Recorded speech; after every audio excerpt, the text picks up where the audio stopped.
teman-teman sekalian, kita tetap melanjutkan pada bagian yang ketiga tentang resiko seorang agen briling.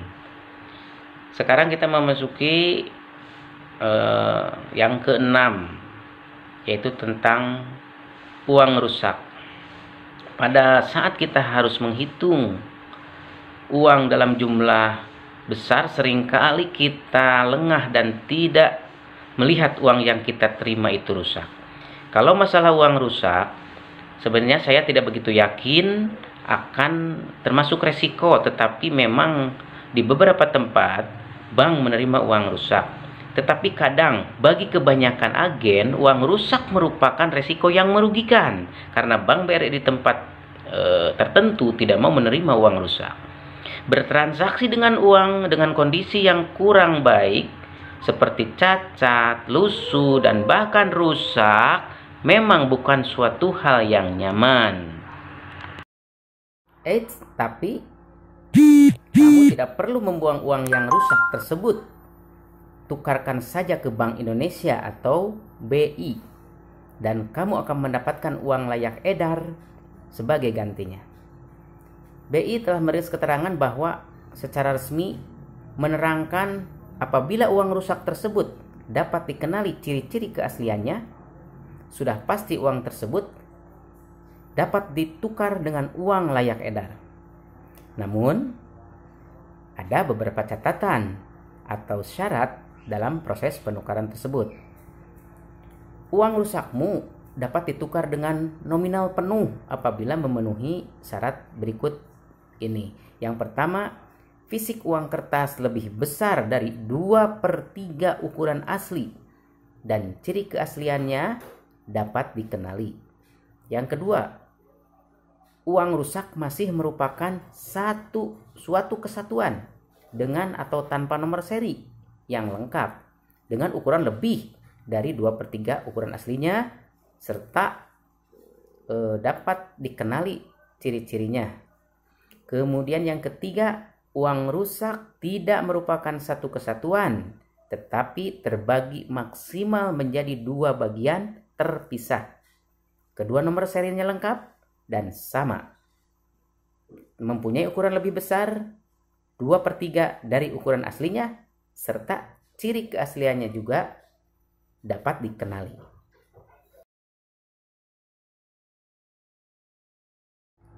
Ada juga penggantian dengan nominal sebagian. Uang rusak yang kamu tukarkan tidak selalu diganti dengan nominal penuh atau nominal yang sama, tetapi dapat pula diganti hanya sebagian dari nominal yang ditukarkan apabila memenuhi syarat-syarat berikut ini. 1. Fisik uang kertas kurang dari 2/3 dari ukuran aslinya. Dan yang kedua, uang rusak tidak merupakan satu kesatuan tetapi terbagi menjadi paling banyak 2 bagian terpisah, dan kedua nomor seri uang tersebut berbeda. Jika sudah memenuhi syarat-syarat di atas, kamu dapat langsung membawa uang rusak tersebut ke kantor BI atau Bank Indonesia di bagian layanan penukaran uang rusak. Serahkan uang rusak tersebut kepada petugas untuk dilakukan scanning. Hasil scanning ini akan menentukan apakah uang rusak kita akan diganti secara penuh atau hanya sebagian dari nominal uang tersebut.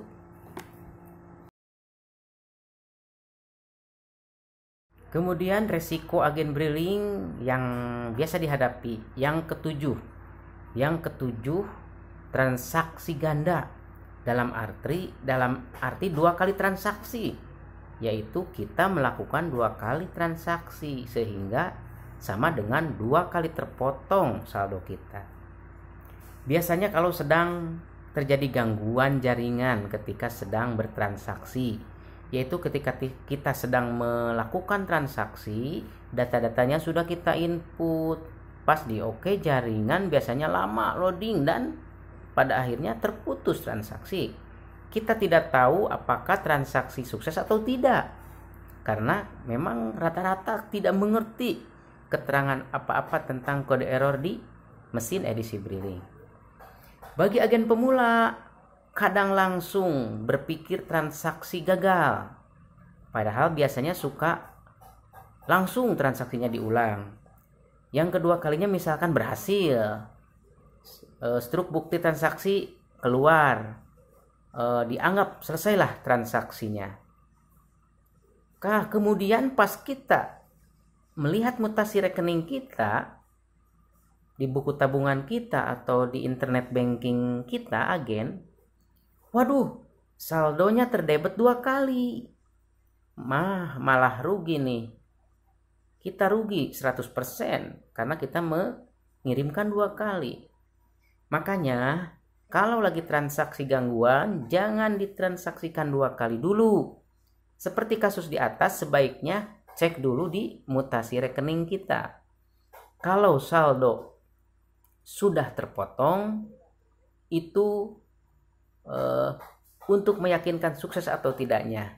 Dan kalaupun di mutasi rekening agen transaksi pertama tadi struknya nggak keluar, saldo mutasi kelihatan terpotong misalkan, maka tunggu beberapa saat, 10 atau 15 menit maksimal lah, karena biasanya ada pengembalian dana, istilahnya reversal. Kalau terjadi reversal, maka transaksi yang tadi gagal karena dana kembali ke saldo kita, baru transaksinya diulang. Demikian itu dari pengalaman kita sehari-hari. Kemudian resiko yang ke-8 ya, ke-8, agen menjadi sasaran berbagai modus penipuan. Sekarang para agen Brilink sering dihadapkan pada situasi yang sangat berbahaya. Mengapa? Kadang ada pelanggan atau nasabah yang sengaja, orang yang tidak dikenal, sengaja menipu dengan tidak memberikan uang tunai terlebih dahulu. Kemudian setelah agen transaksikan, bisa saja dia kabur atau pura-pura lupa kemudian kabur, atau pura-pura ketinggalan lah. Wah, ini bahaya. Jangan sampai terjadi seperti itu. Kemudian ada juga berpura-pura kenal. Mereka menelepon, kirim SMS atau WA kepada agen Brilink, minta ditransferkan sejumlah uang dahulu dengan modus nanti beberapa saat berjanji akan membayarnya ke tempat agen Brilink. Padahal mereka sebenarnya adalah penipu. Maka jangan dipercaya kalau ada modus yang seperti itu.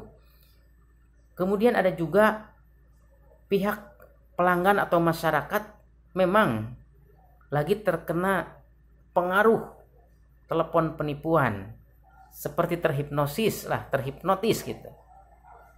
Biasanya mereka diiming-imingi oleh hadiah-hadiah uang atau kendaraan.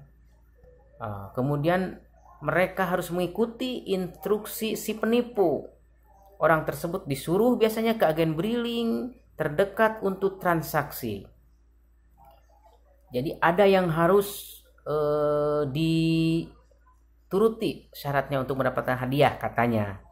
Biasanya dikirimkan ke nomor rekening penipu sebagai penampungan gitu. Kemudian ada juga ke nomor Briva dan lain sebagainya. Alasannya untuk biaya administrasi atau pajak atau apalah pandai-pandainya si penipu tersebut.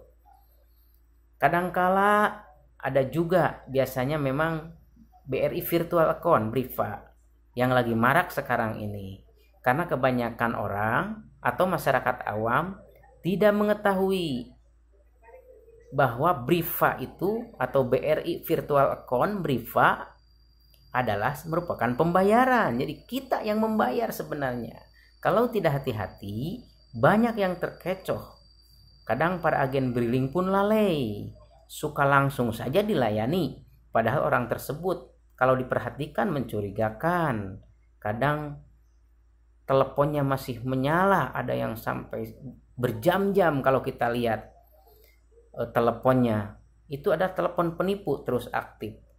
Sudah banyak kejadian para agen briling yang lalai, kemudian langsung saja mengirimkan uangnya, ada yang 2 juta, 5 juta, bahkan puluhan juta. Maka yang rugi adalah kita sendiri, agen briling dan masyarakat. Maka kita harus super hati-hati. Kalau bisa cegah penipuan tersebut oleh para agen briling. Demikian saya sampaikan tayangan-tayangan tentang resiko yang dihadapi para agen briling. Saya sudah sampaikan dalam 3 video terakhir tentang resiko yang dihadapi para agen briling. Saya catat mungkin ada 8. Boleh disaksikan, disimak. Kalau masih banyak kekurangan, boleh kasih masukan, komentar yang positif. Jangan lupa like videonya, beri komentar, kemudian share video ini apabila bermanfaat, dan jangan lupa bagi yang belum subscribe video ini dengan klik tombol lonceng agar Anda mendapatkan video-video berikutnya yang mudah-mudahan bermanfaat. Demikian, assalamualaikum warahmatullahi wabarakatuh.